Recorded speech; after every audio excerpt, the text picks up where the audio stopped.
give us to kick us off. Obviously, Supervisor Hopkins will give us a few inspiring words to get us going tonight.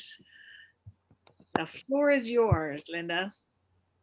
Thank you so much. Well, I don't know after the last 24 hours how much inspiration I've got left in me. I was one of those crazy people that stayed up until 1 a.m. watching the train wreck that was happening. But, you know, I will say that this is truly what keeps me going. And in the midst of all of the national chaos yesterday, you all are truly what give me hope. I mean, we get to work together. We get to do good things. We get to do things that are relevant and useful to the community in real time. And so I'm just really here to say a huge thank you. You know, it's been my honor to work with the Municipal Advisory Council members over the past couple of years. So it's wonderful to see familiar faces. And I'm also super excited to get to know new folks. You know, you're in for a wild ride and a really good one, I think. We never know what's going to come next. We've been through floods and fires and a pandemic together.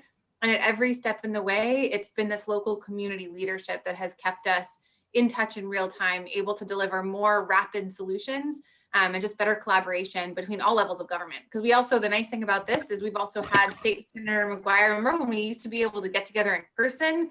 Remember when Senator McGuire came out and it was about 105 degrees up in Cazadero, if I recall correctly? And, you know, so we'll be able to bring in state and federal representatives to give us presentations and to hear from us as well. So I just am really looking forward to working with all of you and can't wait to make it a really productive year. One thing that I know that we need to keep working on, of course, and I'm looking over at Mike Nichols as I say this, is broadband, because I just want to acknowledge you're probably going to have moments where you sound like Alvin the Chipmunk, or where, you know, suddenly everything's breaking up, because this is West County and that's what we deal with on a daily basis. So until we solve that problem, just stick with us through any technical difficulties in the virtual environment. But thank you for your service. Thank you for the journey you've been on if you're returning, and thank you for the journey you're about to embark on if it's your first time. Look forward to working with all of you.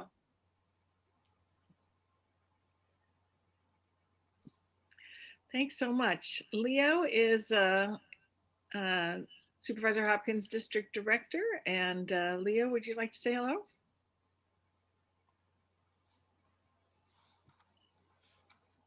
Oh, that's me. I thought I saw him. Yep, there he is. Leo, do you hear us? I do. Yeah, sorry, I had to log in and out again. So I missed if you were introducing me. Is that, I heard Linda speaking and then I had to switch out, but I'm Leo Chi, I'm Linda's District Director, and I'm super excited for the MAC this year, and I'm really looking forward to working with all of you as we move forward. And as you probably have seen in joining previous Zooms, Leo and Jason are the technical wizards behind the scenes in most of our MAC meetings, and Leo brings a measure of calm and to calling on comments and other people. So our team sort of splits up topics. For example, Leo's the guy you go to for Permit Sonoma, and I talk most of the time with roads. So you'll discover over time that we each have our areas of expertise, and we'll work with you on different questions. Jason, are you here and available to say hello? Jason is our technical wizard, a social media guru, and Linda's wizard scheduler as well. Hi, everybody. Well, I can't say much more than that, at least. Thanks. But I really look forward to working with you guys in this new year of 21, even though it's hanging on to a little bit too much 20 right now, but we'll get past that, and yeah, look forward to working with you guys. Wonderful. Thanks so much, Jason. So I'm just going to go down the peanut gallery here, or is it called a rogues gallery, and call on each of you to say hello. So Vesta, your picture is up next in my row. Okay, I can't see myself. And may I say something briefly too? What I'd really love to hear in your brief introduction to everybody is not only sort of your background and why you're here, but also if there's a particular area that you're super excited about, if you're really into homeless or trash or broadband or something like that, it would be great for everybody to know who has a particular passion about one particular topic, or just everything. Vesta's interested in everything, but go ahead. Yeah, I'm basically interested in everything. I've lived in Forestville for 30 years now and have been involved in, I think, every board and every committee that the town has to have, except for the Methodist Church. So therefore, I've been got my feet on the ground in a lot of different topics. Right now, probably the top of my list at the moment is the high schools and the high school district surviving. That one is a passion of mine. I'm going to see what I can do to help that one move along. Trash, I love to get involved in trash because I'm one of those people who never have time to pick it up. And now that I'm retired, I started picking up trash and I've been cleaning out ditches. And of course, when you clean out ditches, you find trash, right? So I find that when we had the Public Works Department, the last meeting, and we talked about how we could organize groups to clean trash and how we could work with Public Works, I want to find out more about that as an individual, not just as a group, because a lot of us will just spontaneously go out and pick up trash. The parking issue is a big one. I've been spreading the parking survey on my Facebook page. It's mostly Facebook what I have. I'm not a real Twitter kind of girl. So those are the issues that are really important to me. And then Nick and I work together on the vacation rentals. And now that there is extension of time for basically not adding any more numbers to the vacation rentals, we're hoping to get more background information so that we know what we're talking about. And that would be something that Nick and I would continue to work on together.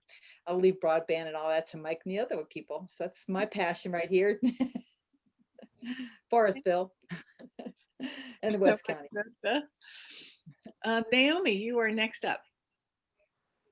Hi, nice to meet everybody. Can you guys hear me okay? This is my first Zoom attempt. Great. I'm excited to do my best to help everybody out. A little bit about me. I am a Guerneville girl for 50 whole years. Have lived here all my life. I have two girls that are 13 and a half, eighth grade girls at Guerneville Elementary. And my husband and I live down by the park and super grateful to have our house after the whole Fallbridge fire. You know, You've just muted yourself, Naomi. sorry about that. Sorry. I was saying that we know Nick very well and consider him a dear friend. And I would say that I was interested in helping out. I do have a background in working in the vacation rental industry for about 10 years. Worked in long-term property management, have my real estate license, care a lot about the community, everything from the homeless to the high schools to the seniors, and just wanting to see what I might be able to do to spread the word and make things better, if at all possible. That would be it. Sounds great. Well, Pip, since you just coughed, you just moved your little picture up higher on my list. You are now next. Hi, my name is Pip Marquez de la Plata. I'm the rep from Rio Neato.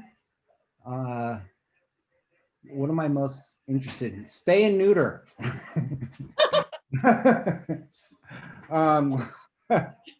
I am the executive director of Forgotten Felines of Sonoma County, if you've heard of that organization.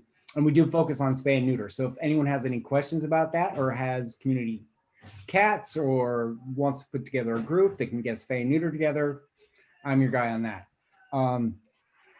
But this year, in terms of the MAC itself, we started a project here in Rio Neato about restoration of the natural habitat.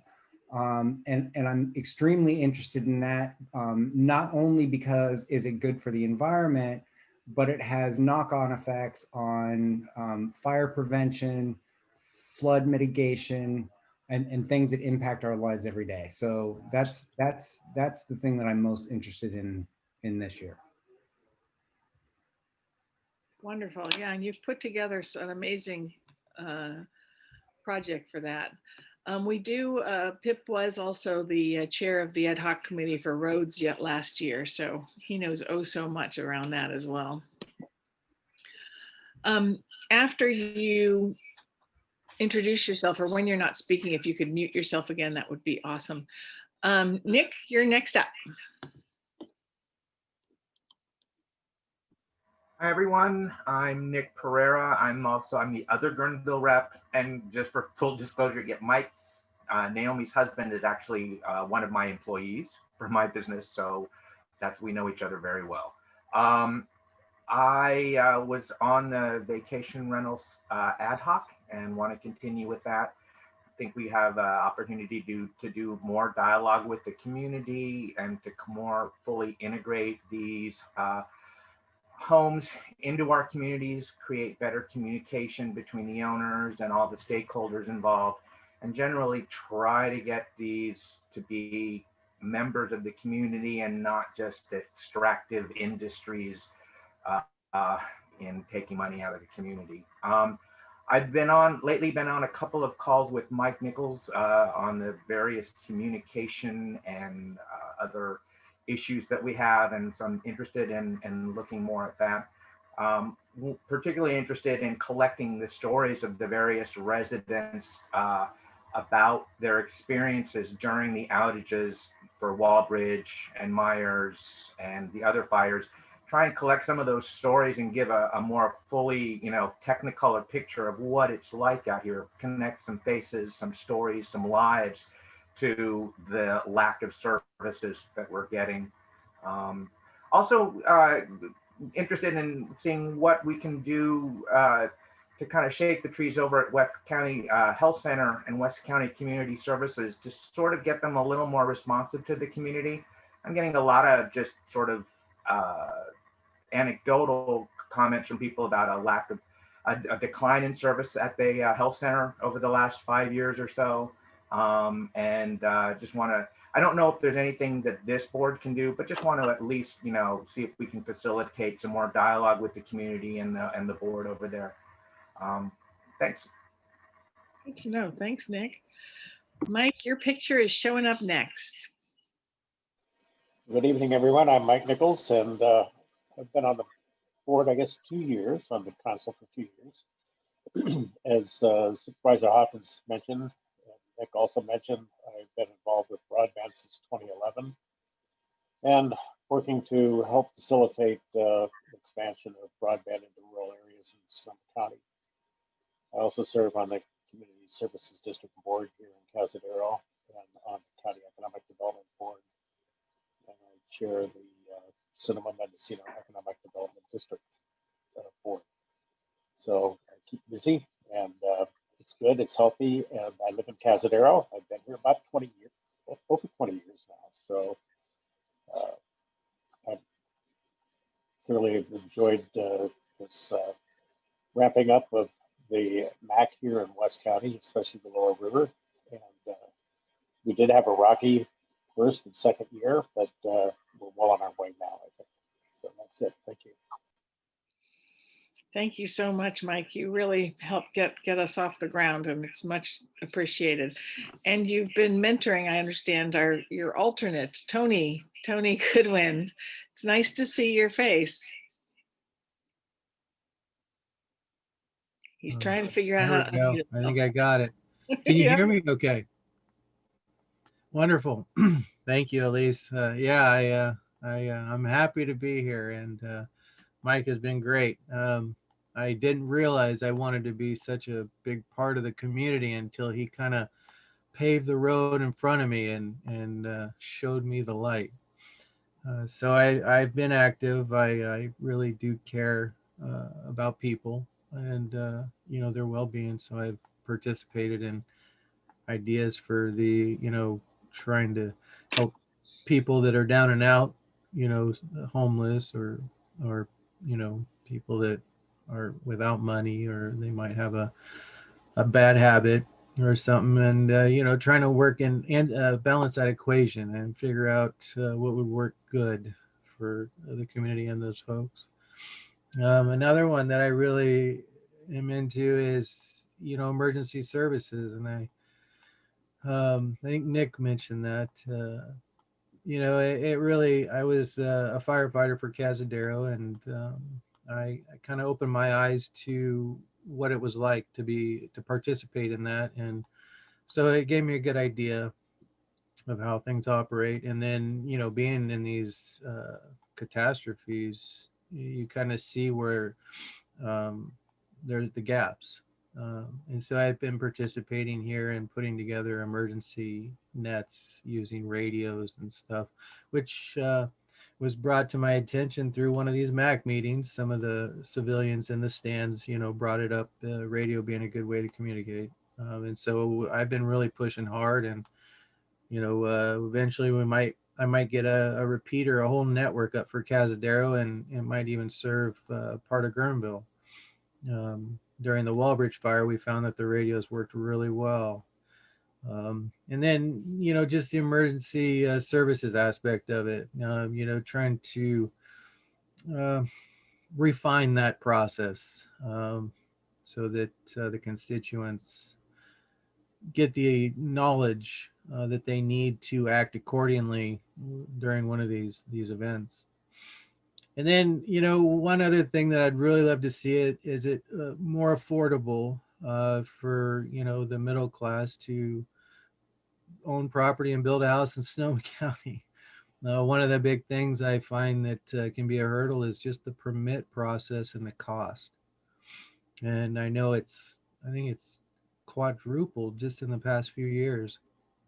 So I'd love to talk to, you know, some folks about how we can maybe, you know, bring that down or find some solutions. But I've been in the county since '84. I started in Vesta's area over there in Forestville and Hacienda. I've pretty much been out here in West County. I did do a few stints in the big city, Santa Rosa and Rohnert Park. But we're back in Cazadero where my wife grew up. I was a general contractor. I've had a, you know, big business. I've tried to help educate people in the trades. I've learned a lot of lessons, and I feel like these lessons that I've learned are going to help me help the community. So yeah, that's me. Tony, I have a wife and 2 children, and I'm very happy. I'm happy to be here, and thank you. And we're so happy to have you here. Thanks so much to you and to Mike for roping you in. Next up is Alice Teeter.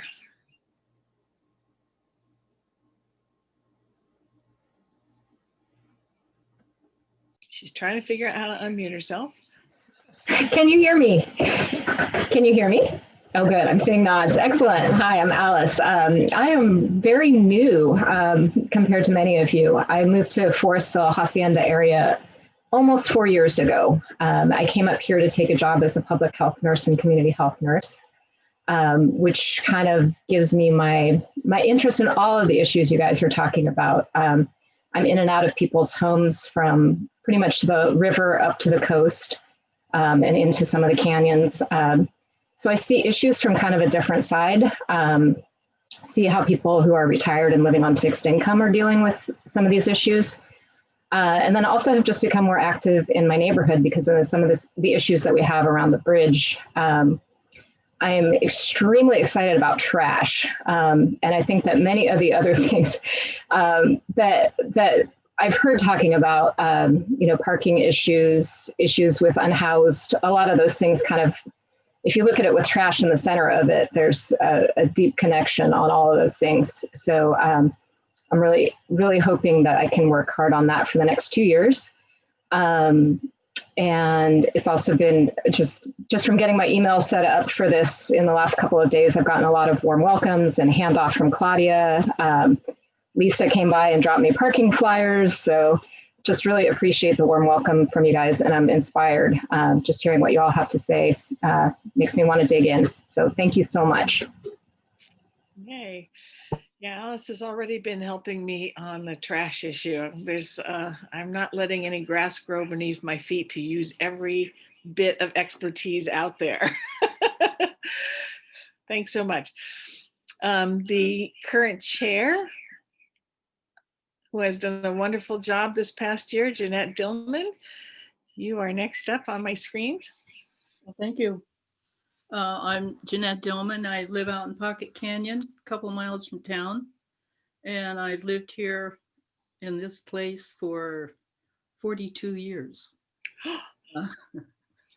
I'm retired, thank God. And I would have to say the first 2 years have been pretty rough, given the roller coaster of everything that's going on in our lives. And I have to say, I was thinking today that it seems like every year that we've opened up has been the day of some significant event. Wow. Here we are again. I thought this is going to be the year.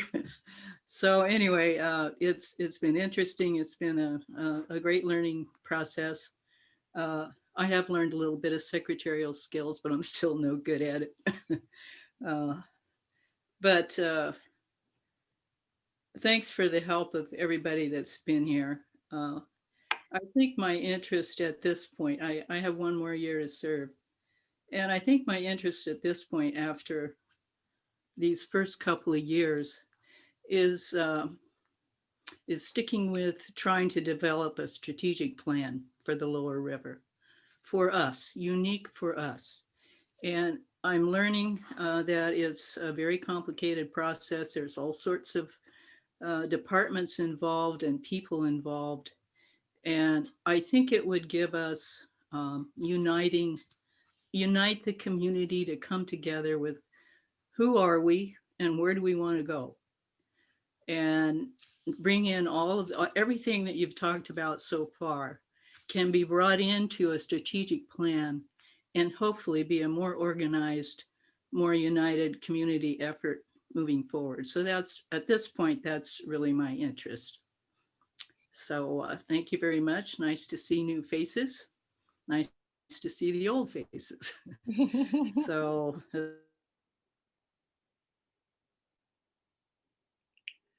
And she's frozen. Am I? I am? You froze for a second there. Okay, sorry. That was about me. it. I don't really have anything more to say at this point. So we'll pull you back up as soon as we start talking about the chair. You can tell us a little bit about what to expect. Oh yeah. Thank you. Okay. Next up, we have from Forestville, Lisa Namenson. Did I say that right, Lisa? Namenson. I'm unmuting. Everyone can hear me, right? I was going to say that the easiest way to remember it is there's an ah in it, so Namenson, right? So everyone say ah, nah, Namenson. Apparently in LA, also there's an Amundsen Theater, no relation that I know of, but so apparently if you're from LA, you can say it. And if you're from Northern California now, we know how to say it. Everyone messes it up, so it's okay. Thank you. It's lovely to see everyone's face. I can't wait till we can actually gather. Summer, I don't know, but for now. And I've been working on the parking permit issue, which has been very interesting. And thank you, Alice, for offering to distribute some flyers. I think there have been other emails. Anyone who I can drop them off to, that motivated me to actually go to the service station and print them and drop them off. So thank you. I'm also, and Kyra, of course, has been like leading the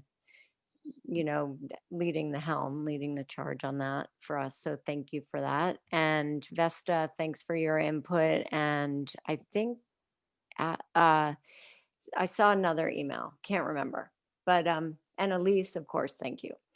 And Mike, I'd love to, join in with Mike and Nick on broadband issues as a former telecom consultant or telecom professional, I'd love to get involved. And I love the whole idea of gathering anecdotal information on what's gone on out here. I've been here since May permanently, since the start of the pandemic. And I've had my place here with my wife and no kids for 10 years. So I've probably, that's a lot about me. So broadband and land use and the parking permit issue, which I'm sure will take us a long, long way. And I'm looking forward to learning from all of you who have been here for years and decades and grew up here and know everything. And I'll hopefully be learning a lot from everyone over the next couple of years. So thanks very much for having me. Wonderful. Thank you so much, Lisa. And our new representative from Villa Grande, Monteria, Kyra Wink. Hello, everybody.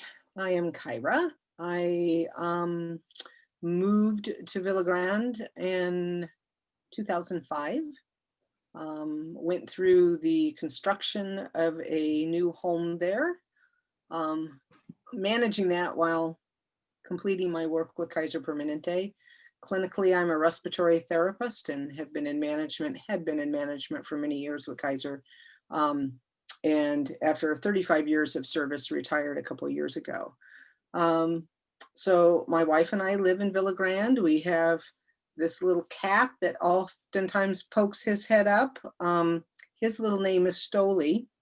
And then I also have a dog as well, Sutter. We go back and forth between the river and our Vacaville house, though we do consider Villa Grande our residence. Let's see. What am I interested in? Well, everything about health always interests me. So I've been very active over the last couple of years or last year in COVID, making sure that we do some education at our beach and people leading down to our beach. Patterson Point in Villa Grande did a lot of summer activity of volunteering to make sure people were wearing their mask and why we needed them to wear their mask and being safe on the preserve and on the beach. I also worked in Sonoma County through Petaluma Health and DEMA, which is an organization run by a nurse friend of mine for the unhoused. I like the way you put that, Alice. The unhoused and people at risk for COVID that didn't have anywhere to go to quarantine. And that was at Sonoma State for a while. I'm also interested in getting Moscow Road back open, so I'm interested in roads as well. Septic is an issue for me, and clean water in our river is an issue for me, and unhoused, particularly throughout the lower Russian River, and finding some more solutions and possibilities for them. And I think that does it for me. And I have been chairing the ad hoc committee for the parking permit. And thank you everyone for your responses and helping to get the word out with the survey link so that we can get as many people's opinions and interest, or not at all interest, in the possibilities of residential parking permits. Thank you. Wonderful. Thank you so much. Sherry, do you want me to turn around my computer, or are you going to do it just from your phone? I'm going to try to just do it from the phone. Okay. I got to figure out how to unmute it though. Okay. I wonder if I'm getting back feed because of us being in close proximity. Yeah. What should I do? You mute your phone, computer over there. So here's the kind of funny thing is I was having problems getting my cell phone to work. So I came over to Elise's, and Elise, right now, I think all people can see is the ceiling. Can you tell me what I'm doing wrong? Nope, it's still just showing the ceiling. Oh, look. Oh, so it's still going through my phone, I think. We could see you fine. We saw you through one computer. The other computer was showing the ceiling. Okay. Okay. Can people hear and see me? Yes? I see Yes. one person with a thumb up. Yes. That's a good thing. Okay. I live across the street from Elise. And as I said earlier, I was having a problem getting my connection to work, so I came over to her house. So if you're getting any kind of back feed, it's because my cell phone is too close to her computer. Can anybody tell me whether they're getting back feed? Yes. People are getting back feed. I If don't know whether Elise it's- would mute her side. if Go she ahead. could do I that. will mute myself.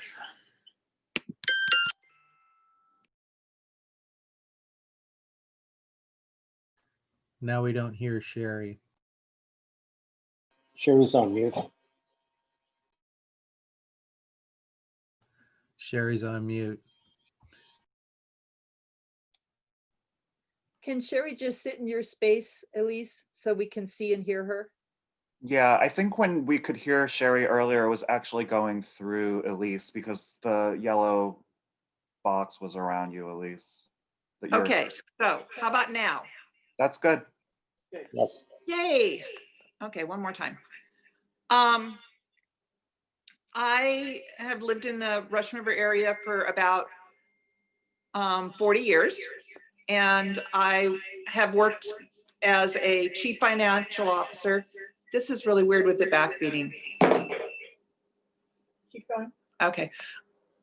Can people still hear me? I don't think that my phone is. People can hear you. Just keep They going. can. Okay.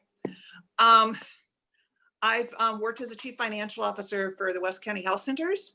And in 2008, I actually left West County Health Centers and created my own business as a doggy daycare. And I opened up Almost Home Doggy Daycare, which is on Highway 116 between Forestville and Sebastopol. And I ran that business from 2008 until 2016. And I sold the business because I was having congestive heart failure and needed to have open heart surgery. So I had open heart surgery, obviously survived, and have since then done some consulting work back with West County Health Centers again, but I'm mostly considering myself retired these days. The things I'm interested in are particularly emergency services, and particularly communications and evacuations. And one of the things that worries me about the West County and our area here is that we're so dependent on River Road. And I would like to be able to explore alternative routes and be able to have better communications with our communities and sub-communities about alternative evacuation manners to be able to evacuate if there's truly a fire emergency.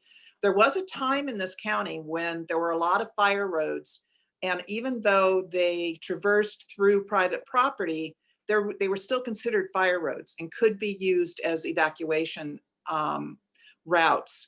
And I would like to explore that more and talk with people in the county or the fire departments or the property owners and find out what would be involved in having some of those fire roads actually be designated again as accessed fire roads for true emergencies. And then the other thing I think that a lot of people experienced was the lack of communication during the Walbridge fire in respects to finding out where the fire truly was. And I found it very difficult in looking at a lot of the maps that they were so generalized when in reality they were over our ridge. And there should be a better way to let local people know truly when fires are that close to us and how far they are and what way the wind's blowing. And, you know, the person who was talking about radios, I think that that's a great idea. And I would like to explore that more and what we could do to be able to get kind of radio centers in our various small communities that would have more up-to-date local access for when there's fires. And then also I'm interested in what's happening with septics and how that's going to impact land use. Because I also have a septic system and am fairly close proximity to waterway. So that's it. So now I can mute again. Okay. Great. Thank you so much. Joe, I think it's Falachek. Very close, Falachek. I'm Joe Falachek. I live in Rio Neto. We've been here for 35 years. I'm a technology consultant. I work for me. My wife works for the Novato Sanitary District. We're both involved in utilities, me in control systems and telemetry and monitoring, and Liz in the laboratory. I'm really interested in the reclaiming Rio Neto from the ivy project personally, because I can't stand ivy. And I've been watching it creep over the whole neighborhood for a long time. Whenever I walk, I bring clippers. So if I see a tree that's been attacked, I try and help. Little rescue. I'm an alternate. I got roped in by Elise. She's very convincing.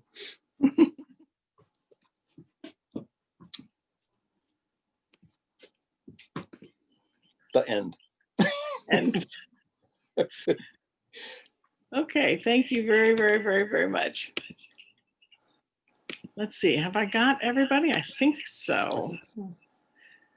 If I've missed you, please raise your hand, but I'm scrolling through and I think we've got our awesome team all introduced. Fantastic. Okay, the next thing we wanted to go over on the agenda is the Brown Act, the ethics training, and any questions thereof.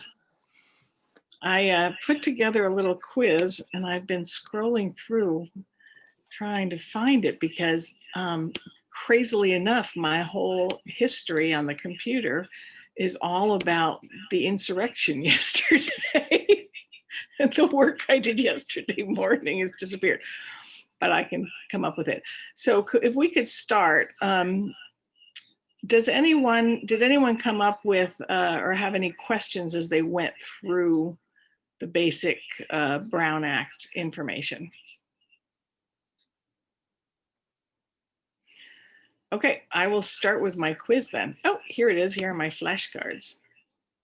The first question was, I should have some sort of prize. Okay, I'll buy a drink to anybody who gets the most best answers. How about that? How many people make a quorum for the River Mac? 2/3. Question, how many of us are currently on the board that are considered voting members? This is a good question. Jason has been working to get your appointments completed through the Board of Supervisors. Therefore, let's see, how many do we have? Vesta's a current member. So I understand, and I don't know if Jason's still listening. I understand it's going to be on the 26th that we're going to have the appointments. So everybody will be appointed by the River Mac meeting. Yep.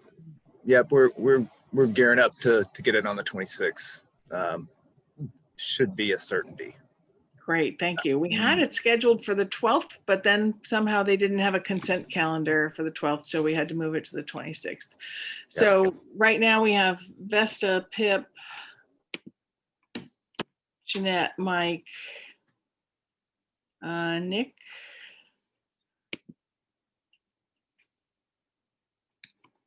so we have 5 of 9. This is a special meeting, so there were special rules for it. For example, we didn't have to, you may have noticed that in the Brown Act training that usually you need to provide 72 hours notice. With a special meeting, you need to have 24 hours notice. The requirement is for us to publish this both online. So you'll find our agenda up on the Lower Russian River MAC website pages under Supervisor Hopkins. And it also gets published under the Board of Supervisors at the Board of Supervisors physical location as well. So those are the two smallest publishings that we need to do in order to have a public meeting. Usually we also send it out via press. I send press packets out to various people. Vesta does a great job promoting it. We also put it up on our Facebook pages. It goes on Linda's Facebook page. It goes on the Lower Russian River MAC Facebook page, and it also goes onto the onto my Facebook pages, and where else? And it also goes out on Linda Hopkins' newsletter list. So it goes out to all those different people in general.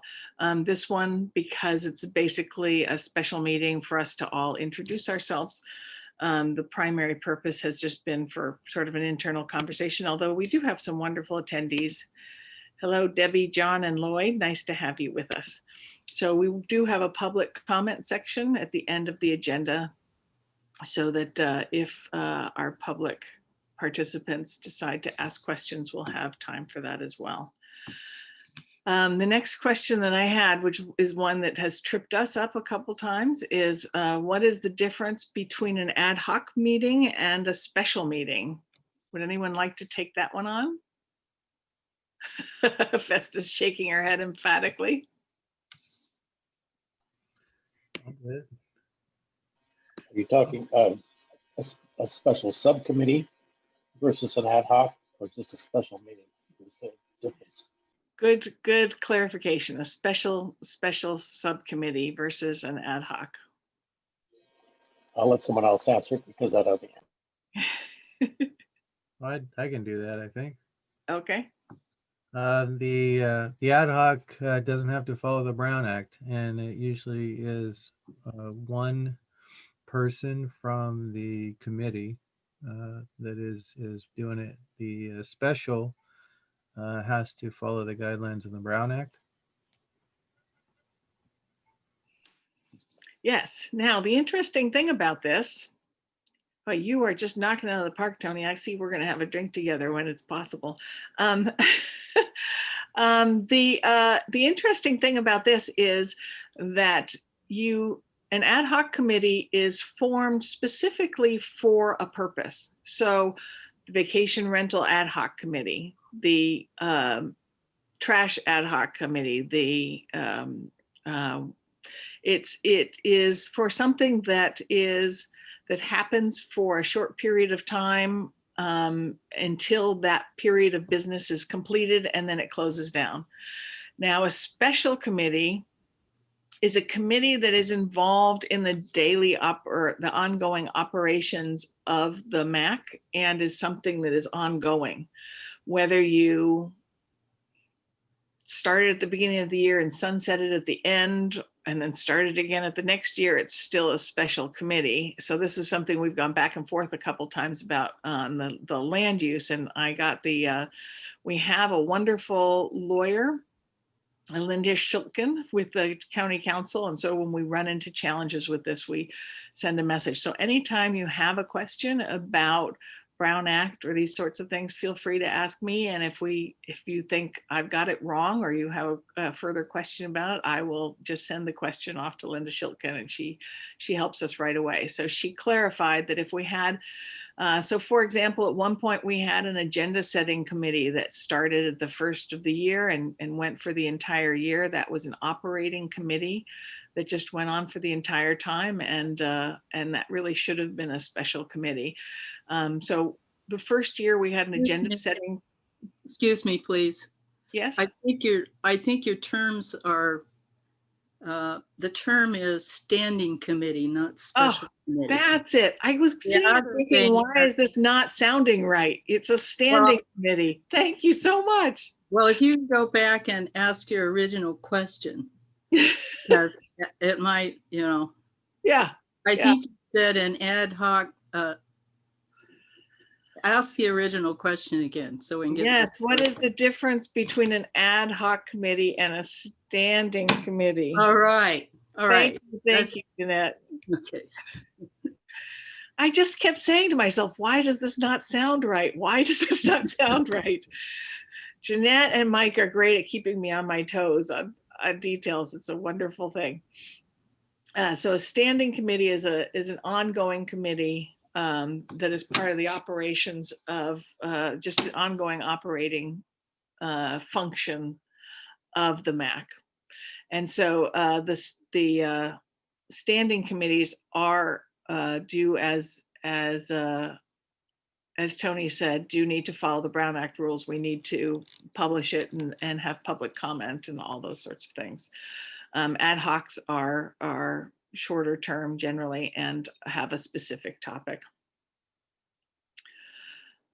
One of the things that has come up recently has been, what about social media? And what about serial meetings?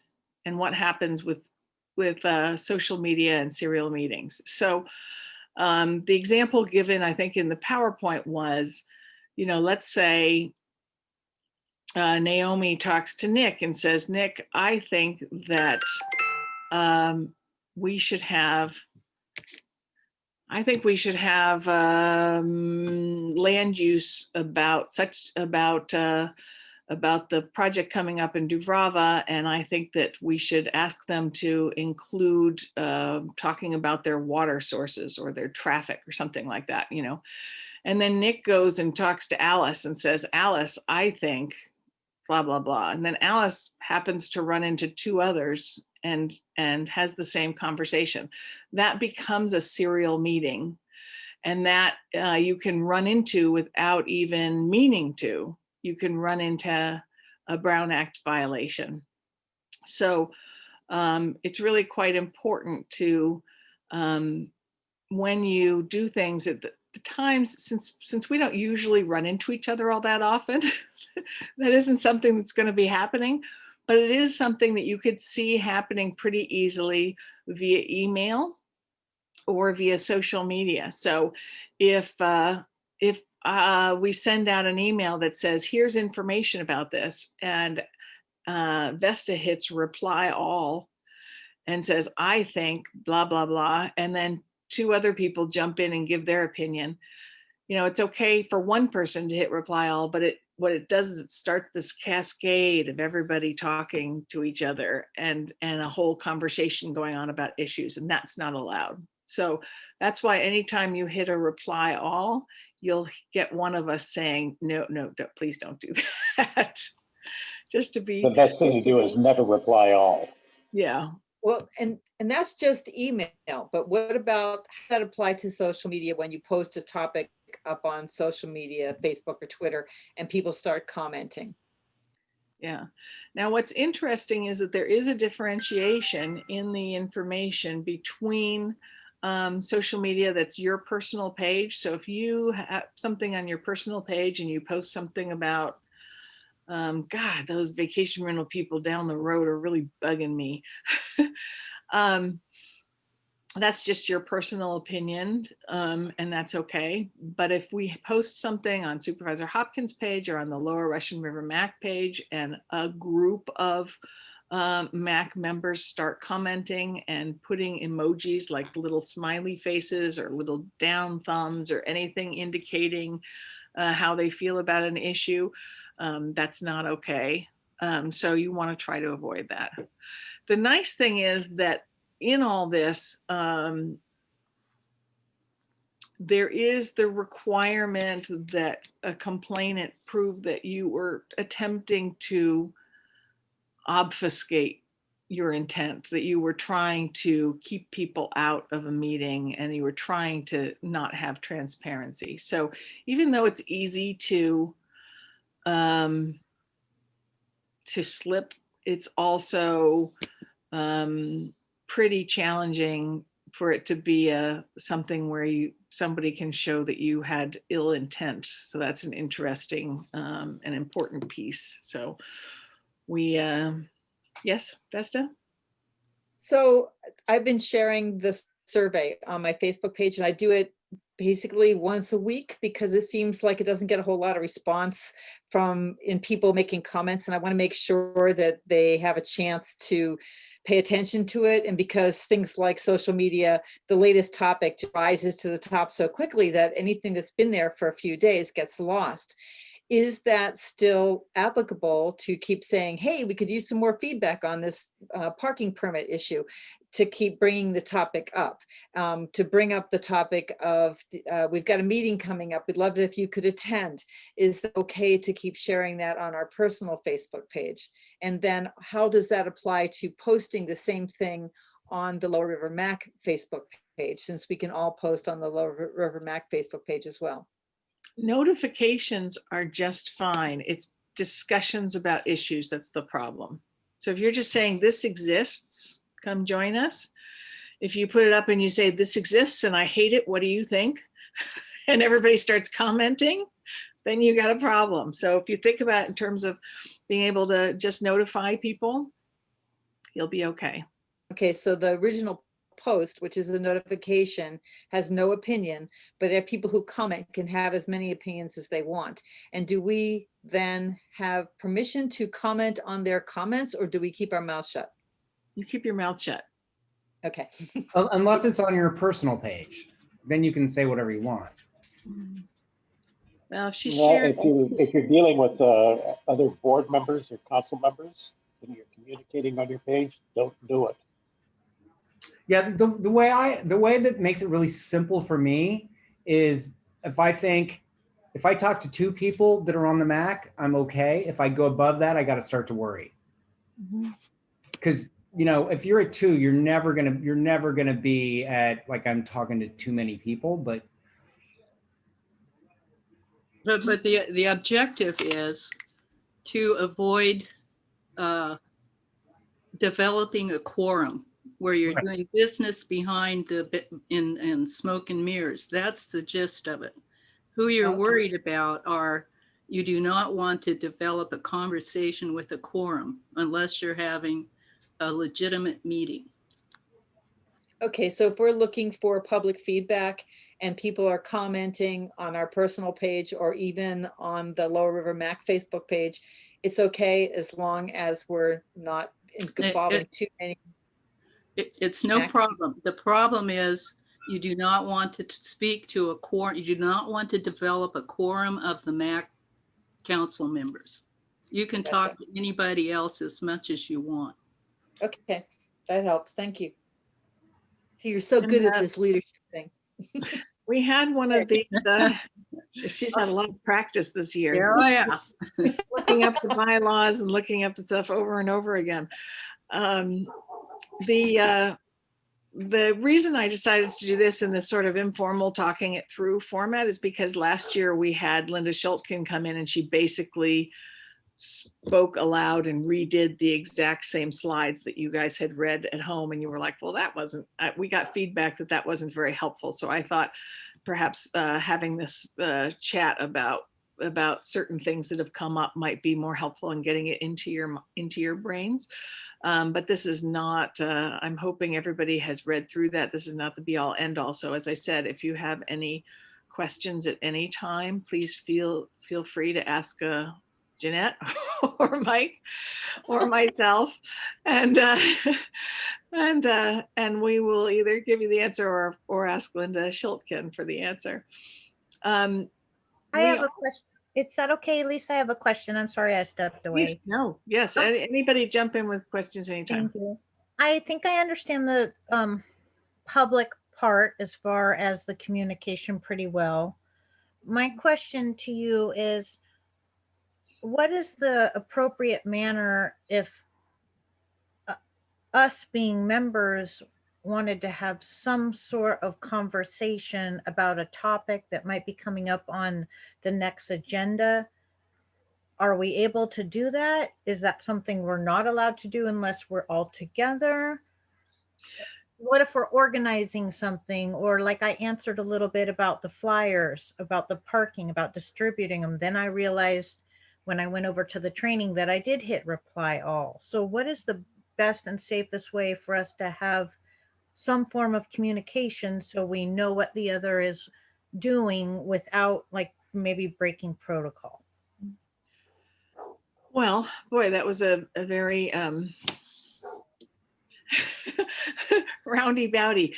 Let's see if I can untangle that. The first thing is, you know, it's fine for you to call and say to the head of your ad hoc committee, you know, was it Lisa or is it Kyra in that particular case? I think it's Kyra. Say, call Kyra and say, Kyra, what's going on with this? How's the distribution going? You know, because she's in charge of the ad hoc committee and she would be able to help you.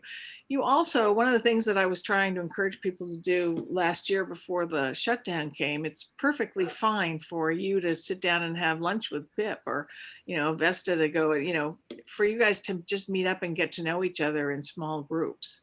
It doesn't have to be an ad hoc committee. It doesn't, I mean, it's great for the MAC members to get to know each other and talk things through. You just can't have a quorum and you can't have a serial meeting. So there's just a balancing act there. So just don't talk to a quorum. It's a question. So Pip is raising his hand. Do you want to unmute, Pip? Pip, you need to unmute? His hand gestures are very compelling. If you're on an ad hoc committee, it's already set up to avoid the possibility of a quorum discussing anything. So when you're on that ad hoc committee communication is gonna be okay. It's when you get outside of that committee is when you have to start worrying about stuff. And obviously talking to constituents, that's, you know, you can talk to as many people that are not on the board as you want. And as a matter of fact, that is strongly advised. And we're going to cover that, I think, next with the communications and outreach guide. Vesta? Did we decide what a quorum is, the number, considering this current voting board, what that number is? The current board right now is the 2020 board. We are still in charge of the business of the MAC. It will not be this group until the February meeting. And the quorum for the MAC is 5 people. Okay. 5 representatives. There you go, Jeanette. Okay, does anyone else? Question. Mm-hmm. Now, do those representatives include full representatives and alternates, or just full representatives? I believe, and I'll check with Mike, I believe it's only the representatives that you can speak to your alternates. They're not a part of that quorum. It depends though in certain things. So for example, if an alternate, let's talk for a minute about alternates. So it is your responsibility if you are going to miss a meeting to inform your alternate and to inform our office so that we can send the right link to the panelist to get the right person in there. But you need to inform your alternate if you're not going to be able to be there. Or if you can't inform your alternate, please make sure that you inform our office. So if an alternate is taking your place as a representative, then obviously it's the rules are the same as if that alternate is a representative. If you have an ad hoc meeting and you have 5 members and you want to bring in an alternate, you know, the alternate then in that case counts as a member of the council. So when we started adding alternates to the ad hoc, we did double check that. And so if the ad hoc is, if the alternate is on a committee representing him or herself and not being there as a trade out for the representative, then you still have to keep your numbers. He's still part of the number to keep it under a quorum. Does that make sense? Can I ask a question? Oh, sorry. Can I add a little bit about the ad hoc committees? Sure. Usually they're less than a quorum, so there are not 5 people on it. You cannot have any community members on those committees. It has to be either a representative, or in this case, we actually had legal counsel that allows us to have the alternates on the committees, but they are not voting members of the ad hoc committee. The only voting members on the committees are the MAC reps. And you should have at least 2 MAC reps on there. I mean, I think we're doing very well with getting our alternates going and moving on these committees, but that's basically what the ad hoc committee is from my point of view. Do you have anything to add, Mike? Oh, that's absolutely correct. Let's see, Tony had his hand up and so did Lisa. Tony, why don't you start? Just to clarify, the ad hoc group, Lisa, I believe you were saying, or at least you were saying that they do count towards the quorum, and they also count towards the overall number of people on the MAC board. And then I think I just heard from Jeanette and Mike that they are not part of the council, but they can act and help with the ad hoc or whatever the topic is, but they don't count towards a quorum or towards the council number. Is that, did I just convey that correctly? Yeah. You want to take a shot at that, Mike? Yeah, if the individual, for example, if the board or council member stands by and says to the alternate, why don't you take my place on the ad hoc? Then the alternate would be a voting member of the ad hoc. And if the regular member is a member of the ad hoc, in other words, a regular council member is a member of the ad hoc, and the alternate wants to sit in on a meeting, the alternate certainly can sit on the meeting, however, would be a non-voting participant. You know what? I'm going to stop this one for a minute and we're going to double check with Linda because my understanding is that if you have an alternate in a committee meeting, then in an ad hoc committee, then they are a full member. And so Jeanette and Ike and I have a different understanding of that. And this is one of those times when I would go back and double check with Linda Schiltgen and confirm that. So thank you for asking that again, Tony. I appreciate it. I had one other thing, Elise, if you don't mind. Naomi had a good point, and I just wanted to maybe put a different perspective on it just to help me in my logical mind understand. If as a group, like I talked to Mike Nichols and I talked to other people about issues that I think are issues and that I'd like to see something happen. If we have several committee members talking about an issue and then it becomes an agendized item, were we beforehand in a quorum, and would we be at risk once something becomes an agendized item? Since we were talking about it beforehand. Whether you have it as an agendized item or not, the question is whether or not you're talking about an issue of the MAC. So if you're talking about an item that you want to have on the agenda, it's then an issue of the MAC. Okay, so if we were talking about something that we would like to see discussed in the MAC, we still have to be careful of the quorum. Tony, you also have the opportunity at every MAC meeting, at the end of the meeting, before the meeting closes, the chair has been asking for agenda items for the next meeting. And that would be the appropriate time to bring it up. And then you also, as a committee member, would also certainly have the opportunity to direct an email to the chair stating that you feel it would be important to have a specific item as an agenda item, and just drop the conversation at that. And then that becomes the responsibility of the chair to develop with staff. And just to be clear, we're at a given point in the meeting where all the members are asked to talk about their stuff. Under no circumstances are we supposed to bring up stuff or solicit ideas at that point. Like I was reading, like we can't say, hey, you know, I would like it if we could talk about this. We cannot put items on the, discuss items in a meeting that are not on the agenda. Okay. Thank you. I just wanted So to what clarify. happens is we put items on the agenda, and then if people bring something up that's not on the agenda during public comment, we can, we mark that down and we look at that, and the agenda group might look at that next time as something to put on the agenda for next time. But yeah, we can't have discussions of things that are not on the agenda.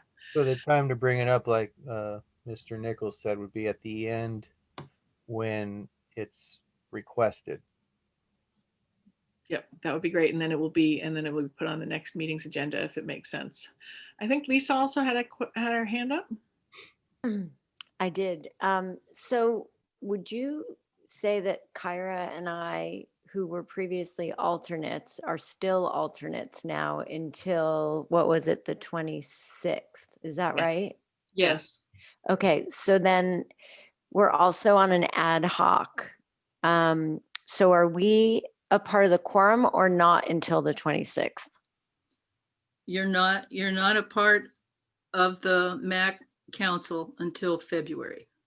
Okay, and then my next question is, was actually just to Naomi's point about reply all. I mean, I think it happens, but I think just keep thinking, don't ever hit reply all. And I think Jeanette has done a really good job of writing, do not reply all, because we just don't remember that because we all like to hit reply all. But then what we're doing on the ad hoc is folks will reply to, if someone replies to Kyra, she'll send it to me. So you don't need to worry about replying all. You could just reply back to her and then she'll reply to me. But then is that like a violation if we're trying to get flyers out? That's really my question. Off of what Naomi was saying is if we want to post as many flyers as possible, you know, old school with thumbtacks or tape or whatever, is that a violation? So if you're posting information, there are two things I want to correct, Jeanette. In our bylaws, it states that members are members until they either resign or are replaced by the supervisor. And so the Board of Supervisors are going to approve Linda Hopkins' appointments on January 26th. So you will be full representatives on January 26th when Supervisor Hopkins appoints you. And I disagree with you on that. all right, go look at the bylaws and we can double check it together. I did look that up. So the next thing is They will not have taken the oath of office until February. And until you take the oath of office, you are not a member of the council. okay, thank you. Lisa, the second part of your question was if you're posting flyers and you're trying to get that information out. So as I said before, if you're doing notification sort of stuff, you can go to, you can notify the entire MAC and put out that information. Say, we're putting out flyers and here's how you can pick them up. That's not a discussion of issues. That is a notification. And that'll be just fine. Let's move on now. The ethics questions. I sent the link to, there was the link in there for the ethics review. We did have everybody do the ethics review at the beginning of the MAC last time. It is a requirement if people are getting paid, and you guys are not getting paid, but it is something that's useful to get to know about the ethics. So when you get a chance, it's great for you to cover that. The next big piece that we have is the communications and outreach piece. We put this together because everybody the first year or so was like, what are we supposed to be doing? Your primary job and role is to be a voice for your community. And that means getting out in your community and talking to them. And having meetings if you can, or, well, obviously that's not going to be happening at this point, but gathering information. So one of the ways we do that, let's just talk through some of those ways that we do that. We do that through town halls. So Vesta and Lucy, for example, worked in Forestville to do a town hall in collaboration with the not Friends of Forestville, what's the name? Forestville Planning Committee? Forestville Planning Committee. We had Jeanette, her first year, put together a Pocket Canyon group that met at El Barrio and had a great getting to know each other. So you can bring together groups of people in order to talk about particular issues. Claudia put together, there were some roads issues in Hacienda, and she brought transportation and public works people in and had us walk around the area in Hacienda where there was road work needed. And so there was a great group of neighbors that came together. So in that communications and outreach plan, we have a variety of different ways that you can reach out to your constituents and ways that you can gather information. Did you guys have any questions or thoughts or input on that piece? Did you get a chance to read through that? One of the things that we do in order to help your constituents get to know you and vice versa is by putting your information up on the Linda Hopkins Lower Russian River MAC pages. Have you guys had a chance to look at that page? One of the things that we have here and what I'm going to be polling you on after this meeting is what kind of contact information you want to have out in the public. Some people were very happy putting up their personal email addresses. Others wanted to have a specific MAC email address. So for example, Lisa has lisa.rivermac@gmail.com. Alice has lisa.rivermac@gmail.com. There are other people who felt like having one more email address to open and look at was just too darn much trouble. So you might want to look at what your preference is in terms of phone number and email, and also what you would like your profile to look like. So again, if you could go take a look at those profiles, so that way if anybody wants to reach out to MAC members, you can, you'll be right up there. I think I have pictures of most of you. I know I don't have one of Joe Falachek. I don't have a picture of you to put up there. Most of you have sent pictures in with your applications. So I'm going to be going back to you and saying what information do you want to have up in here, and ask for a picture if I don't have one. Alice has her hand up. I'm just hoping that we can review, because I think I might have sent something really silly of me and my ducks when I sent you the application. So before you post it, Jane, can we take a look at that and make sure it's representative of what this whole... I think this is clearly one of those times when it should be my judgment. All right. I defer to you always. I think we should have one of you with your shield over your face. Oh yeah, well that's how most people see me these days.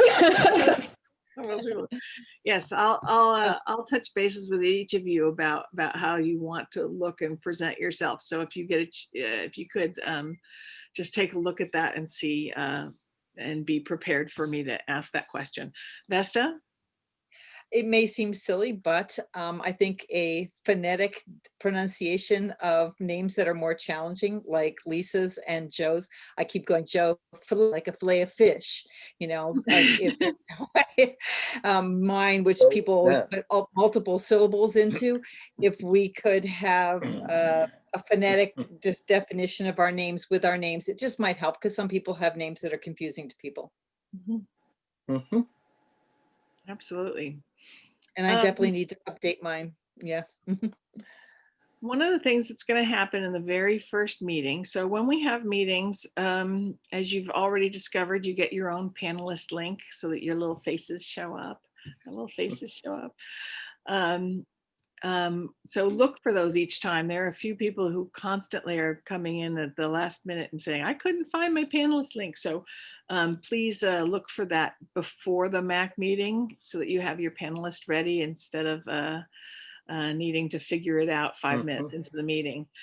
Something we're going to do on the very first meeting is to elect the new chair. And that's why this meeting is so very important for y'all to get to know each other, because we have so many new faces, and the way that, and you need to kind of have a sense of each other before you vote for your new chair. So we're going to change the process a little bit this time. Last time we had the process where we just walked into that meeting and one person was nominated and people voted and there was the chair, and that didn't give everybody the opportunity to participate if they wanted to. So we wanted to give you guys a heads up a few weeks ahead, or a month ahead in this case, to think about whether you would like to be the chair in this coming time, and if so, to what happens before each meeting is I put together the agenda and all the information for the agenda, and I try to have all that information together 10 days out. So what I'd like is anybody who is interested in being a chair to put together a quick, it doesn't need to be pages, just say, hi, I'm Joe, and I want to be chair because I like bossing all around. Although you can't, because you're an alternate. That's I why can't do anything. I don't exist. So I will call for that as we're putting the agenda together. If Mike and Jeanette, would you like to have a quick moment to say, what the experience of being chair is like, and what you think are characteristics people should have, or what you'd like to share about being a chair? Jeanette, do you want to go first? No. All right, I'll start off. I was the first chair, and I was the guinea pig for for the group. It's challenging. It requires a little bit of training and attention, because you're not normally in front of just a Zoom audience. You're in front of a physical audience of sometimes up to 60 people, and it's important that you remember to request public input every time there is a motion made. And many times I forgot in that first month or two, and I was very kindly and gently reminded by a couple of our fine folks in the audience who I deeply respect. And it was a quick learning lesson for me, because I didn't want to be reminded again in front of an audience that I had forgotten to request public input. It's important also as a chair to keep the meeting running smoothly. And if board members or council members sometimes are speaking a little bit longer than is necessary, it's your responsibility to move the meeting along and gently remind the individual that's speaking that their time is up or coming to a close. Could they wrap up their conversation? So, it's basically you're a manager, and you're managing the meeting, and you want to keep it on time. Jeanette has done a remarkable job. Some of our early meetings were, God, they were 3 hours long. And, anytime you go past 2 hours, it just, it's wearing upon the audience, and it's wearing upon the council members as well. So the goal is to keep the meeting at 2 hours, and hopefully that's a goal. Sometimes there's public discussion that goes on and on and on. And what you do is limit the public discussion to 2 minutes, or you even have the option of limiting public discussion to 1 minute if you're really running into a late meeting, to at least give the people an opportunity, the public an opportunity to provide input for board consideration. So that's it in a nutshell as far as what I found. It's a great experience, and you really finally hone your managerial skills over the course of the year. By the time the year is up, you're going, wow, I finally got this figured out, and now it's time to pass the baton. So Jeanette, your turn. That's about right. Well, I'll talk about the other part that's not running the meeting. I mean, that is a major part, and the chair takes part in putting the agenda together. It's one of the responsibilities of the chair is to get the agenda together. This has been quite a learning experience for me, and the one part that's really critical is understanding the Brown Act so that you can keep everybody safe and moving forward. And that's hard on people when you have to say, no, you can't do that, but you work through it. The other, and I think that's really critical, and what I would like to say about that is that it might be a good idea if we have a small Zoom meeting with the attorney to go over the Brown Act, because I think it's critical enough that we should have that meeting. And that's my suggestion and recommendation for moving forward. Okay, Pip. Can I add to what I agree with Jeanette, and I also think it would be helpful, and maybe even specifically for this group, for everyone to understand how the meeting flows and where we make comments and where we don't make comments, and where the board comes in and says, gives their opinion or not, because that can add confusion to a meeting if we're not all together on that particular piece. And it can make the meeting last a lot longer than it needs to. That's a good point. Would you like to go through it, or would you like me to go through that? I would like to have a meeting with the attorney. We got that. Attorney I'm going, yeah, we got that. So, but then Pip had an additional comment, which was going through the agenda. I mean, there's nothing else to say about you want a meeting with the attorney. I got that. Yeah. So Okay. Pip, in terms of the agenda. No, it was basically in terms of meeting flow. There's a public comment section. There's the chair asks for board comments first, and then there's public comments. And all of us on the MAC need to understand that process as well, because it's very easy, because you want to respond to something, to start interjecting into that conversation, and it can take the whole meeting off track. And so we need to just be careful of that.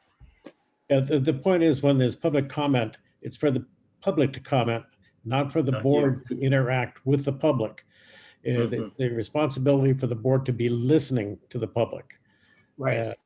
So a good pointer is to, every week the Board of Supervisors has a meeting on Tuesday at 8:45 in the morning.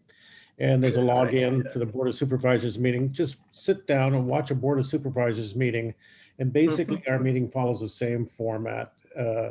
You have your opening, you have your Pledge of Allegiance, you have your consent agenda, and then you go through your items. And it's the same in every governmental meeting, whether it's a fire board meeting, a MAC meeting, or community services district meeting, what have you. We've all followed the same format. Yeah, and sometimes it's hard to resist when someone's saying something in the public, because when you have a comment about it, to not want to jump in and say, oh, I have an answer for you, but we just have to be very careful of that. Now, this is where Robert's Rules of Orders come in. And if you want to know about running a meeting and what you can do and what you can't do, it's Robert's Rules of Order. So Vesta, and then I'm going to get back to my comments. Well, at the beginning of most meetings, it really helps to tell the public the order of being able to speak, because even at the Board of Supervisors meetings and at other board meetings that I've attended, especially since Zoom has been happening, most of the public hasn't got a clue about the fact that you as a board member cannot respond to what they're saying. And they want you to respond. And it becomes a challenge if they don't know that you cannot. It's the rule that you cannot. So if there's a way to explain that little structure in 2 or 3 sentences verbally at the beginning, not just the thing that's written, but verbally at the beginning that says, this is the order of how things are done, and by law cannot respond to your comments. Thank you very much. So that they don't give us a hard time about it, because they really do. And it does move things along very nicely. The one thing I would say about some of the other board meetings that I've attended is that oftentimes the public is limited to 1, 2, or 3 minutes, but the board members are not. And it makes those people in the public really angry that you as a board member have 5, 10 minutes to say what you want to say. So if everybody says everybody's got the same amount of time, hi Jeanette, she knows an issue, that it would really help to have that defined as well. I think I tried to do that. If you read your agendas, it will say on public comment exactly what the rules are. And yes, I tried to limit people to 2 minutes, including the board members, as you recall. So, oh yeah, me. And then people get pissed off at the chair. And so that's enough. I would send Jeanette text sometimes going, they're going on way past. You got to deal with mute. Anyway, it's a whole thing. Back to my conversation. I kind of came to look at the chair of this committee, realizing what the committee is. And how I look at it is, it's kind of a miniature board of supervisors. I really feel that the chair should know everything that Linda knows, because in a way that's what you're representing. And that was kind of how I saw this as a mini board of supervisors. And that's what you have to do. You have to take care of your committees. You have to make sure that the committees are functioning and keep things moving. And for me, it was pretty much a full-time job. And if you have a full-time job, this is going to be difficult. That was sort of my sense, but that's how I looked at it. It's a mini board of supervisors, and those are the responsibilities. You follow the same rules. And that's how I felt about it.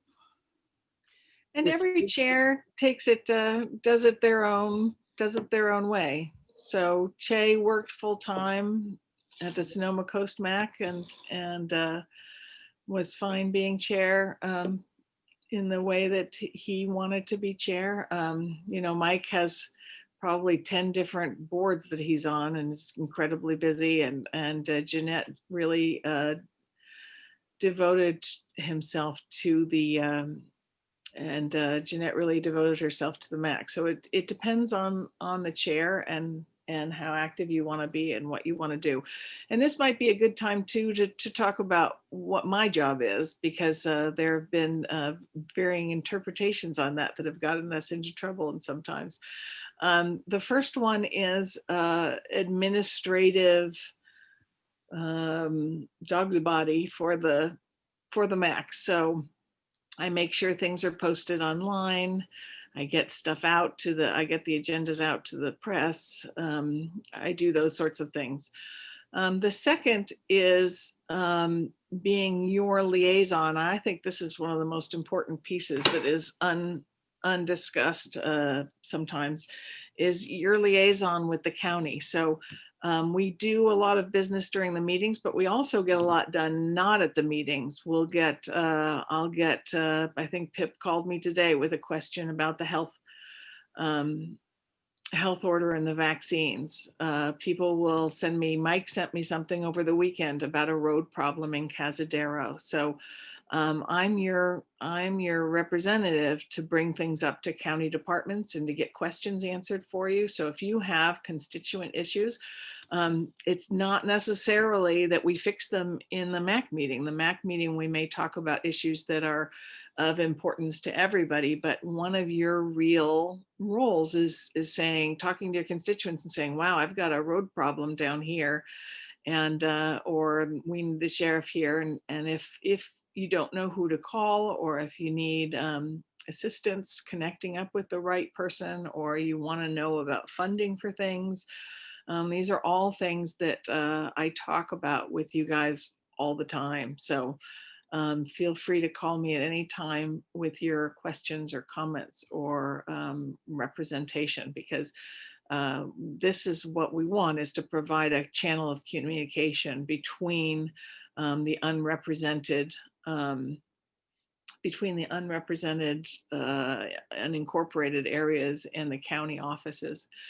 And then the third is representing Supervisor Hopkins and the District 5 team, because there are times, for example, with the residential parking permit program, what happened there is the community came to us and said, we just had a lot of people who came to us and said, we want a parking permit, we want a parking permit, we want a parking permit. And so I did the research and found out how that would happen and what that looks like and what the ordinance would look like if we did that. And then I brought it to Supervisor Hopkins, and she said, okay, now we need the MAC to get involved because I need the community feedback. So sometimes agenda items come up from the community, sometimes they come from council members, and sometimes it comes from Supervisor Hopkins, and in which case I will come to the agenda setting meeting with the chair and say, this is what we want to talk about from District 5 office, and bring that. So I think those are the three main roles that I have in working with you guys. Do you see anything different on that, Mike and Jeanette, having been the chair? Is that what does that cover? That's pretty much what the way it works. Absolutely, you get the community input. You've got the input, and you have the supervisor D5 input. That basically is how the agendas have been formed. Mm-hmm. Mm-hmm. Absolutely. Okay, so we have two more items on the agenda. Tonight we have, and when we are electing the chair, we also need to elect the vice chair. And the thing to think about in the vice chair role, your job as vice chair is to take the place of the chair if he or she is unavailable. What we would hope for is that the vice chair would be able to step into the chair role the next year, so that they get a certain amount of training and involvement. So if you're thinking the chair's not for me this year, but maybe the next year I'd like to be chair, it would be nice for you to put your hat in the ring to be vice chair, because that would be a really great thing. We got a question from Lisa Namenson. Would we be able to submit hypothetical questions to the attorney prior to her presentation? Yes, we can have any questions for the attorney ahead of time. I also have a question, if that's okay. Of course. I was listening to Mike and Jeanette regarding the speaking or answering questions when it's public comment. And I did the Brown Act thing and the ethics certificate, and it was encouraged that as servants to the public, that we do answer questions during public comment. From what I'm hearing from you guys, it's like a no-no. So I'm a little confused. No, it is a Brown Act violation to discuss issues that have not been brought up on the agenda, because the agenda goes out 72 hours in advance. And so people come to the meeting in order to hear and participate in those particular issues. And if issues that have not gone out in the agenda, we do sometimes during, so for example, when the chair, so let's just go through the agenda, because I think your question will be answered. It's not a hard and fast. And so one of the things that Pip brought up was how to go through an agenda. So let's just go through it quickly, and we'll talk a little bit about it. So we call the meeting to order, do the Pledge of Allegiance and the roll call, and then we have the approval of the agenda. And this is your time to say, I'm going to have to remove this piece of the agenda or add a new piece of the agenda, or just approve the agenda. 99.9% of the time, we just approve the agenda. The next thing is we have a statement of conflict of interest. So you should have looked through the agenda and seen. So if we have something coming up about whether or not home health care workers should be allowed to work in Guerneville, Alice might need to recuse herself because she is a home health care worker, and she obviously has a financial interest in whether or not that issue is there. So she would state herself as having a conflict of interest at that point. Correspondence is letters from people in the that have been sent in. Those are part of the packet. We usually don't respond to those, but we can, because they have been in the agenda and in the packet, and people have seen them. So we can talk about those if such a thing is necessary. So then we have general public comment. And this is when people bring up public comment that is not on the agenda. So people will raise their hands and say, it's not on the agenda, but I really want to talk about permit programs in Cazadero, blah, blah, blah. And in that case, we just say, thank you very much. We hear you, and we will consider that. Then let's say the next person up is the first person on our agenda is a report from Supervisor Hopkins. So what we would have on the agenda is you're going to have a report from Supervisor Hopkins, and Supervisor Hopkins might say, I'd like to talk to you about the vaccine program this month. And at that point, she'll say what it is she wants to say about it. And then you'll get public comment or public questions. Tell me about the vaccine situation. And then she would be able to answer that.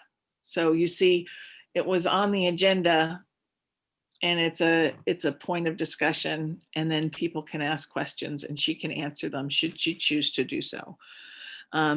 Whereas the general public comment, which is just taking any public comment from anybody, is not something where there's a back and forth. Does that make sense?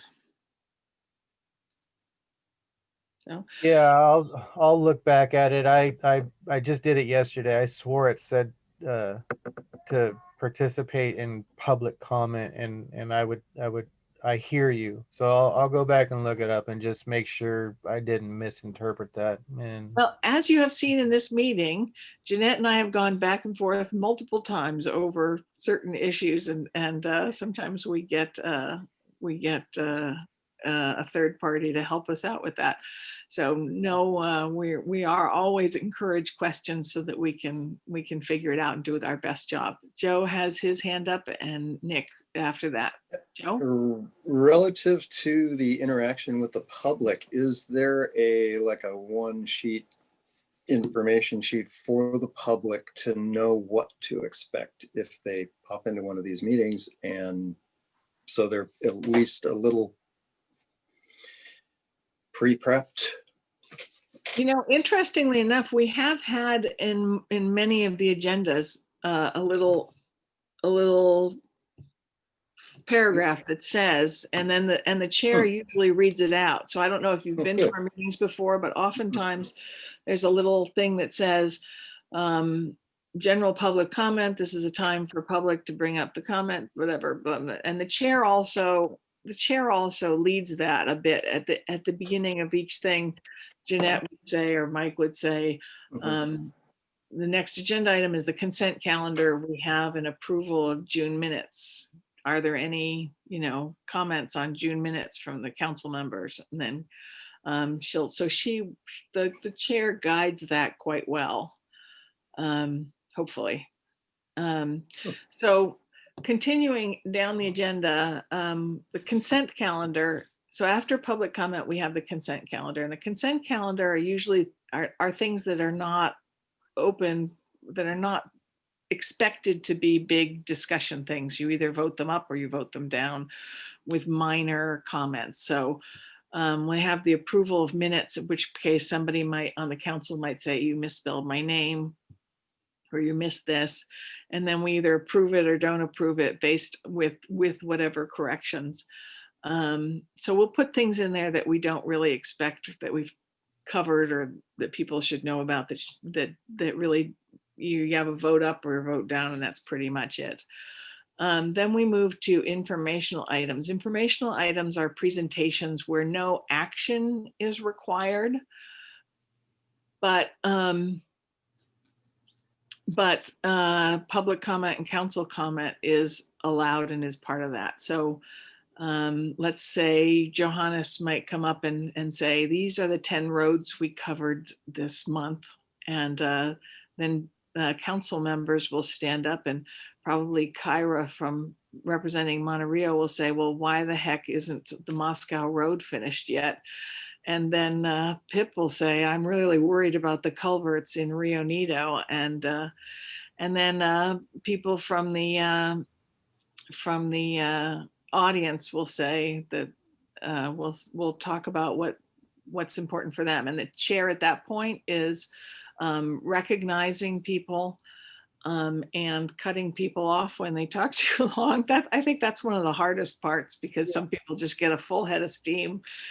And sometimes really want to talk about stuff that has absolutely no relationship to anybody else. So what happens is there's the presentation, then there's council member comments, then there's public comment, and then that ends. Then the next item is regular calendar items. Regular calendar items are one where we expect some sort of action. There's a debate, there's a discussion, and then there's a vote one way or the other, or some action requested. So if we want to decide whether to approve or disapprove of it, or if we want to vote on it in some way. Then we have board and staff reports. And this is where we have ad hoc committee reports. I really like to have your ad hoc committee report at that 10 days out period, so that we can put it in the agenda and send it out. It is possible to have a verbal ad hoc committee report if it's short and sweet, like the roads ad hoc committee didn't really do anything this month, so we don't have a report. But if you're going to say something substantive, it's nice to have that in writing ahead of time, so that I can put it in the agenda and people can have a conversation about it. And then if a council member has a report, so oftentimes council members will do something throughout the month, like Naomi might go to a Guerneville business meeting at the Russian River Chamber and have a report of the businesses in the Russian River are looking at putting parklets on Main Street. And I went to this meeting and discovered this information. So you can give a report like that. It doesn't happen that often, but if you attend something and have information to share, or have done an activity that you want to share, that's the time to do that. And then the chair usually asks for agenda items for the next meeting, anybody to contribute agenda items, and then we wrap it up. Is there anything I missed in going over that? Chairs Mike and Jeanette would probably know if I've missed anything. I think pretty much covers the general Yeah. course of the meeting. Lisa asked, would a PowerPoint presentation need to go in the packet, or could we provide a written report but do a PowerPoint presentation at the meeting? I would wonder why you would want to do both a report and PowerPoint. Seems like double work. There are also time constraints too during the course of a meeting. So if the PowerPoint's going to be a 10-minute PowerPoint or 15-minute PowerPoint, that might create some problems for the timing of the overall meeting if you want to stay within the 10-minute limit. It could also be an agenda item for the next meeting if you want to specifically spend time on a PowerPoint presentation for a meeting. It could be a specific agenda item. I was just thinking, like, if we have a summary of the parking permits, but we want to present the survey in a PowerPoint presentation, but we're working on it sort of like until the time of the meeting. So we give the report in 10 days prior, and then at the meeting do a quick PowerPoint, because I think it's more interesting sometimes to see a PowerPoint than to like hear. You're also required then to have public documentation, so copies have to be available to the public at the meeting. Mhm. So of the final document that you're presenting, you can't you can't just present an item without having the backup information either Yeah. or in a handout to the meeting attendees. Well, I also think that any committee that, like your committee, your parking committee, I would obviously see it as an agenda item, that the committee will be an agenda item, their report, so that you wouldn't be down there in the, I mean, this is a significant group and a significant issue. Yeah, she makes a good point. So not all ad hoc committee reports are down at the bottom as final things. Yours would be, what you're talking about is doing a presentation. Yeah. So very, very appropriate for what you're discussing. Mhm. The other thing I like to say is that as the chair, it's very difficult to have the public understand that this is a place to do a more formal business. And people want to chat and talk about their very individual problem that is really of no concern of ours unless it's a major issue. But it's very difficult for the public to understand that we're doing business and we're not getting into long conversations. And I felt that was very difficult for me to stick to business. And one of the things we can do about that is we can hold town halls. So for example, we've got on the Coast MAC right now, we have a whole bunch of issues in Bodega Bay. We just had like 5, 6 different things. And so I reached out to the Bodega Bay community and the Bodega MAC people and said, do you want to organize a town hall to dive down deep into Bodega Bay issues? And sure enough, they said, yeah, we'd love to do that. So we're having a special town hall just for Bodega Bay. And town halls don't have to go by the rigid Brown Act meeting requirements. And so we also, as I mentioned before, did a Forestville town hall talking about a bunch of different issues. So if you see any, sorry, I got diverted by a question that popped up. So if you feel like there's a lot of stuff happening from in your area, if you want to do it, if Naomi and Alice want to get together, or Naomi, sorry, Naomi and Nick want to get together and do a town hall in Guerneville and get people together to talk about 5 or 6 different issues about Guerneville and chitter chatter away, that's a great way to do it. So just because we can't do it in the MAC meeting doesn't mean that you are constrained as a representative from having a more open discussion meeting about something that is specific to your town rather than, or your region, rather than something that is bigger MAC stuff. And I really encourage doing that. I'm happy to take the time to help set that up and make that happen. And if you want to ask, so if you want to ask, say, the state parks people or the, county trash people or whatever to come in and talk with you, I'll set that up for you. So just feel free to reach out to me anytime you want to do a town hall like that. So we have FAQs and public comment, if we have any public left. Yes, we have Debbie and Lloyd still here. They're sticking with us. You guys are awesome. So are there any other FAQs from you guys? I try to keep this under 2 hours because, as we all said before, we just get tired at the end of that.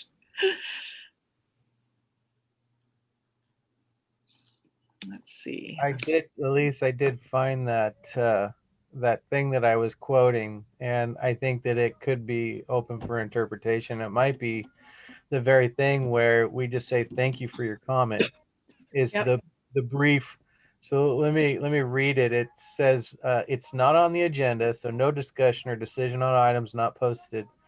And so under items not on the agenda, it says members or staff may briefly respond to questions posed by the public.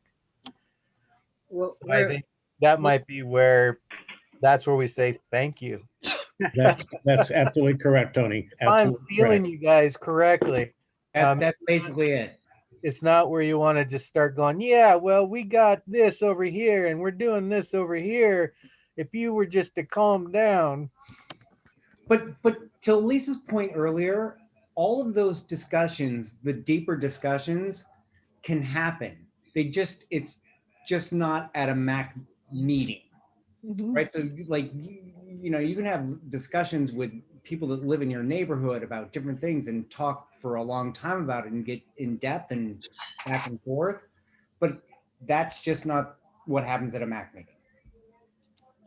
I understand. And as much as I would love to just, go on and talk with everyone and help them through whatever issue they might have, I understand that this is a professional environment or, and we have to stick to certain guidelines in order for this to flow properly. Yeah. And it's not that those things can't happen. They can. It's just in a different form. Right.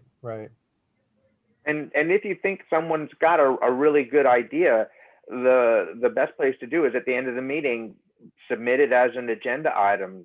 We hear you. We're going to take the time to do more investigation on this. Yep. And what we do in terms of the agenda items, and the new chair will sit down and talk about how she wants to do it. But agenda items are decided by a multitude of factors. One is it the right time?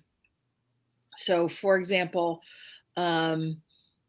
we have had this Dubrava Land Use Committee question that's been in front of us for like 6 months, but they keep not getting their papers into Permit Sonoma. We have to time it for when the window of public comment is with Permit Sonoma. So there are things like that where it's a great idea. It's something important to discuss. Like visitor impact in recreational parks is a really good example. And in November and December, I talked to regional parks about that, and they said, oh, we don't start planning for the next season until February. So it's not going to help us to pull them in December. So we'll get agenda items and we'll keep a list, and the timing is really important. The second thing that we look at is it MAC wide, or is it really something that can just be addressed by, representative going out and talking to that particular person and trying to resolve that particular issue, or something that's a town hall. So we look for appropriateness for the venue. We also look at whether we think it's in our realm of authority or realm of reasonableness. So for example, we have had people say, we'd like you to set up an oversight committee on how the county is doing vaccinations. That's way outside of our realm of authority. So we would not take that on, but we might say, well, it's an important topic. Let's ask somebody to come in and brief us on, give a presentation, because people need to know about what's going on vaccination. So we make these judgment calls about based on these sorts of things. And and so if you ever have questions about or concerns about or input on that, the new chair and I will talk through what the process is going to be, but our door is always open to hear what you want to have on the agenda. So I see you, Vesta. I see you, Vesta. There you go. When we have physical meetings, we will often say, if anybody wants to discuss something after the end of the meeting, please, we will meet with you while people are cleaning up, putting away chairs, things like that.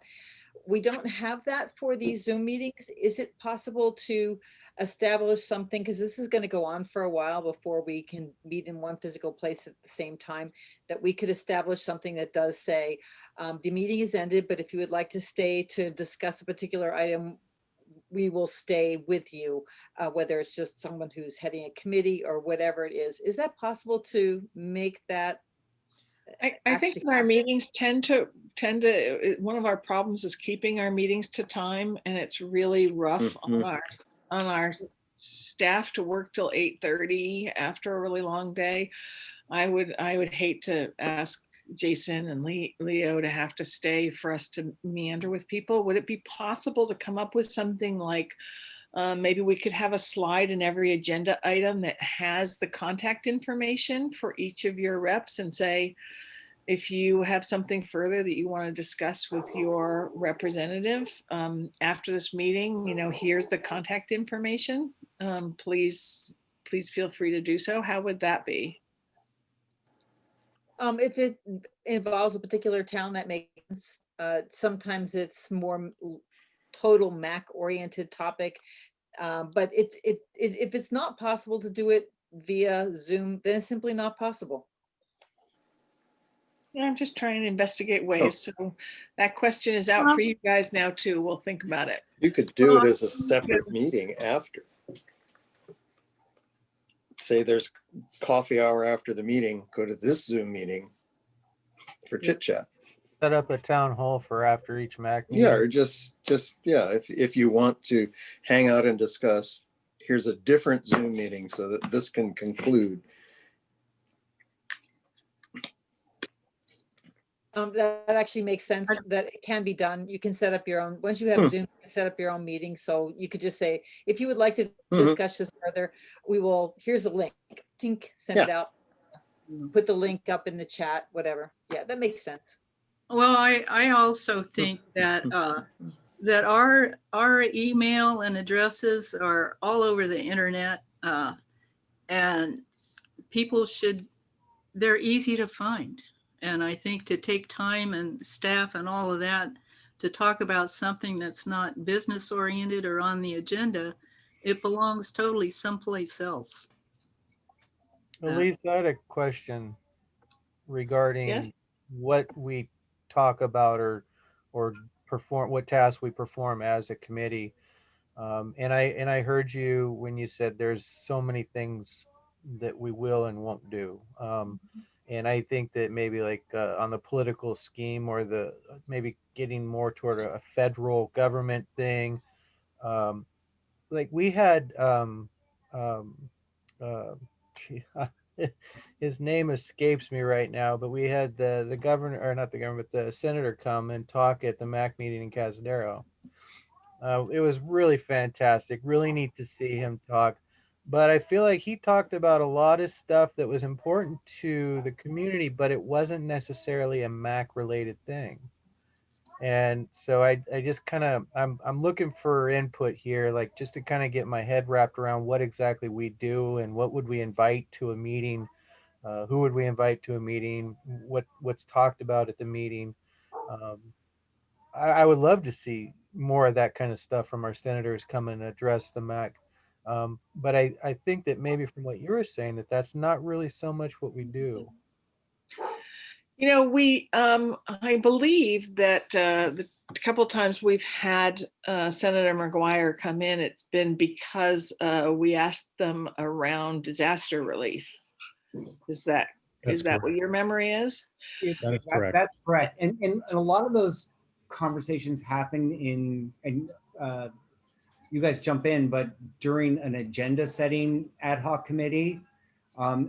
And these 2 years have been disaster after disaster after disaster. So a lot of that stuff got put in because we felt the community needed this information given what was going on right there. And the state is the one that had the resources.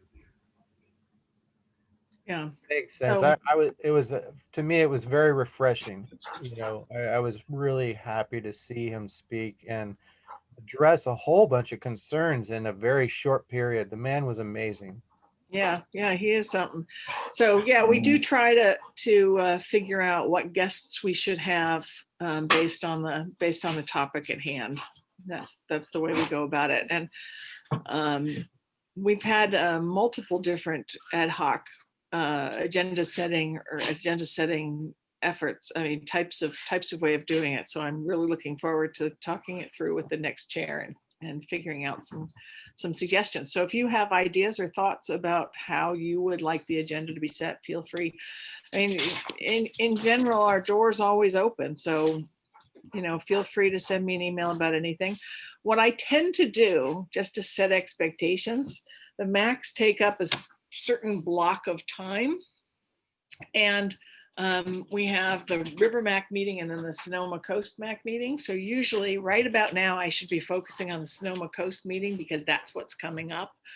So about 3 weeks before Sonoma Coast meeting, I'm going to focus on that, and I'll not pay as much attention to the River MAC stuff for a little bit, and then right before River MAC, my whole focus is there. Although I'm always here and I'm always answering questions, but I do have greater focus just before your meeting. And if it's like the week before a Sonoma Coast meeting, you'll find it'll take me a week or so to get back to you, whereas it might take a day if it's right before a River MAC. So, and feel free to put like an exclamation point in if it's something that has to be addressed right away. That will help me. I just try to manage my workflows in the best way possible. So, anyway, okay, do we have any, I think Mike has his hand up here. That's correct. I just wanted to do a time check here at 7:34, and I do have another meeting, so I will have to drop off. Thank you, Mike, for your time. The last thing on this is seeing if any of the attendees has a question, and where there is a hand up. So Lloyd, let's see. Can you type your question into the chat, or how do I recognize you? I've clicked on you. Chat. Oh, Lloyd, your hand has gone down. Was that me or was that you? Oh, his hand is still up. Sorry, Lloyd, I'm trying to figure this out because I usually just click on it and it gives me an option to recognize you, and I'm not getting it. And of course, all my technical support has dropped off. Lloyd, can you type your question into the chat box? The chat box is on the bottom right, and then I could read it out loud. Probably wants to make a comment.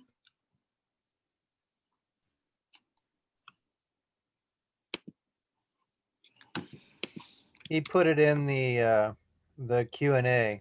It's in the Q&A. He says good. hello. Answer live, type answer. There, thank you. Thank you. We'll get to you later. Thank you, Lloyd. Sorry that my technical skills are not equal to the task. I appreciate your patience. And thanks for sticking with us as well, Debbie.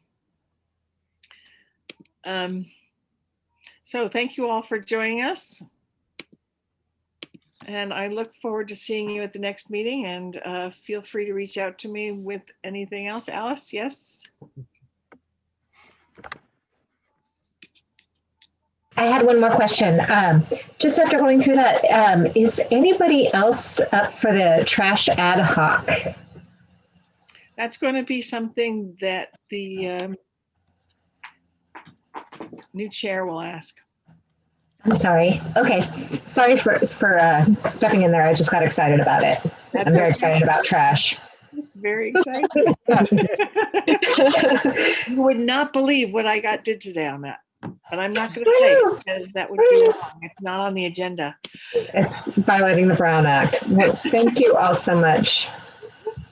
And Okay, did anybody win the drink with you?